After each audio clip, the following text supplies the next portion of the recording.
Another RE Plus is in the books, and today on Power Forward, we'll discuss what to think about for the rest of 2024 with Joshua Tinaglia, Finance Program Manager at BayWa RE.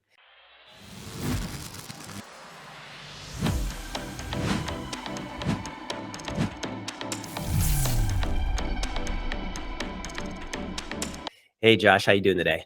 Doing well, Chris. How you doing?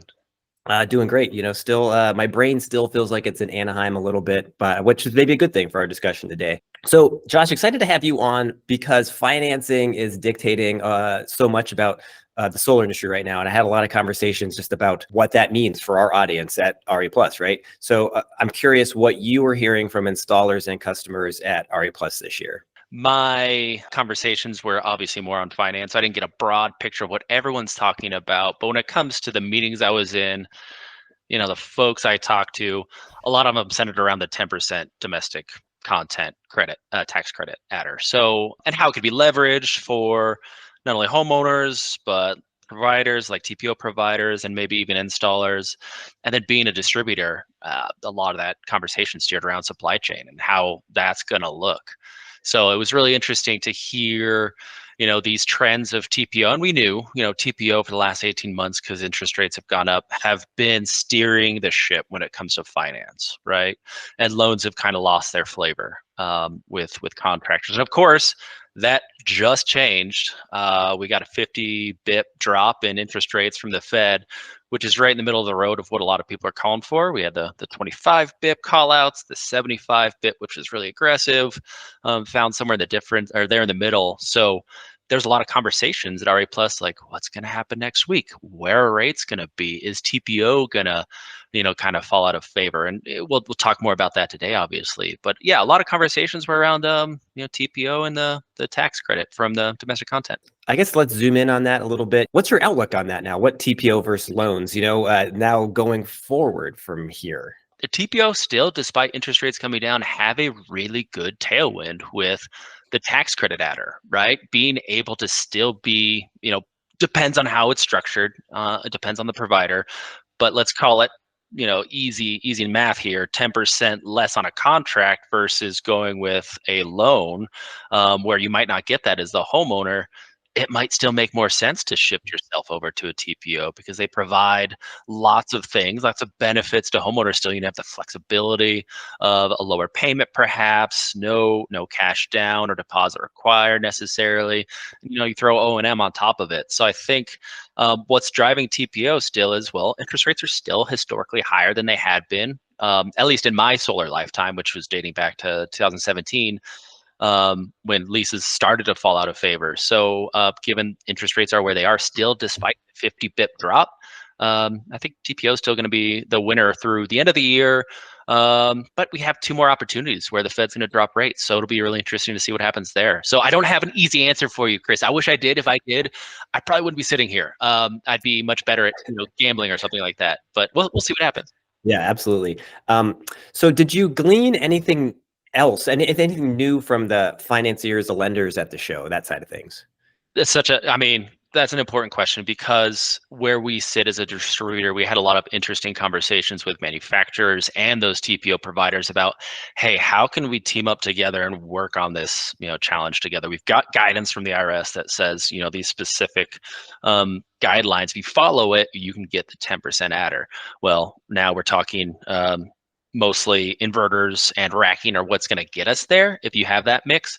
Modules are slowly starting to be in that conversation because that's how things are going to evolve and change, right? So what I've gleaned is just how can we help provide more value to the installers when we team up better with the TPO providers and the manufacturers? And we're at the central hub of that as a distributor, right? We have those relationships. How can we better itemize SKUs? How can we verify this is domestic and provide that to TPO providers who ultimately are the ones getting audited for this? So they want that security. They're working with a distributor who's tracking it, managing it all effectively so that, everyone's covering their own tails. You know what I mean? So maybe even beyond the domestic content adder, what else should we be thinking about in that category, into 2025? If I'm an installer looking at what's happening with rates, maybe I'm already still not offering TPOs. And I've kind of been sitting on the sidelines thinking, if rates come down, Am I good to stay with this and not dabble in TPO? I think no. I think you should absolutely still consider getting a TPO product in your tool belt. What happens if rates don't go down? What happens if something else happens and all of a sudden TPO becomes a flavor again? What I'm saying, I guess, in a short way to say this is have the tools you need to help your customers be able to pay you, right? Because you're going to be able to approach different markets if you have, extra ways to finance things. So it doesn't hurt to have a TPO provider, even if you're not comfortable with it. Learn about it. Have someone who does both, perhaps, because there's definitely lenders out there that do, right? Or fintechs, I should say. So, yeah, don't be afraid to still look into it, even if rates are going down. After RE Plus, I'm seeing, projections of like there's optimism in the residential market for next year, at least compared to this year, right? Like up 15%. I saw some people saying. I guess what did you hear? Are you hearing the same thing? And why is there renewed optimism? And what should I take away from that potential as an installer? I would say, yeah, some of it's lowering rates because more people are going to have better access to capital, easier to buy stuff when you can get it affordably. I couldn't honestly put my finger on why someone's saying 15%. I love it. Don't get me wrong, I'll take that all day, at least from my seat, right? And all the fintechs, like SunPower going under. That's challenging because that's a major player in being able to finance projects. So you hopefully have some other lenders who step up and fill that void. We'll see. 15% is aggressive, but I'll take it. Yeah. Well, maybe because it's also we're coming off kind of a floor here, so yeah, but we're looking to bounce. Yeah. Also thinking about the TPO being the trend and the part of the incentive being the 10% domestic content adder. Would you get an inkling of where that 10% is actually being? Who's getting the most benefit from it though? Like, are they getting a better rate because of the adder, or is it just because now the fintechs or whoever's offering it feels more stable in their profit from it? Different TPO providers have different strategies and how they're going to monetize the tax credit, right? So you have some that are on one end who are like, we're going to keep it all for ourselves. And you don't have another option. You can only do TPO with domestic stuff. Then you have flavors of the other. We'll swing it back to the other spectrum, which I've heard is we're going to give full flexibility to installer to either make more margin or pass that to the homeowner to get it, savings for themselves. And we don't care. Like, it doesn't affect us at all. It's same rates, same everything, no change.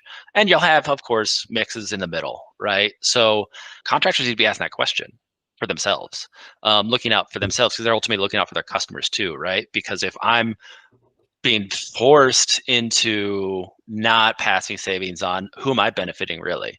It ain't me. It ain't my customer. That kind of hurts the general market, right? Whereas if I'm an installer, I look at the other folks and say, hey, you're giving me the ability to like make more money or save my customer money, make me more competitive compared to someone who's using these guys. Awesome. Let's do this. So to answer your question bluntly, it depends on the strategy of the fintech and what they want to do. And we're going to kind of take this discussion into a part 2, little teaser, where we'll dive more into solar leases and kind of getting yourself up to speed on how to do that if you haven't done so already, and how to fine tune your financial offerings. So beyond the TPO versus loan trends discussion, what else do installers need to be thinking about in terms of financing right now for their own business? And what is BayWa RE offering now that installers should know about? Of course, absolutely. Yeah, I mean, that diversification I think is super important that I mentioned earlier. Having a variety of financing products that can help you capture more business that you might not have gotten already earlier. Because a lot of that feeds into the TPO tailwind we might have going. And where BayWa stands, obviously you have me, you have a team of folks who are focused on making sure you get the right partner. So obviously find your favorite distributor and make sure they're leaning into this with you to help you find the domestic content, to find the financing partners. And within that, we specialize in split pay, which allows you to pay for material through the disbursement of these loans or TPOs without us having to touch your credit terms. And, you might have a challenging, past 12 months from, the downturn in solar.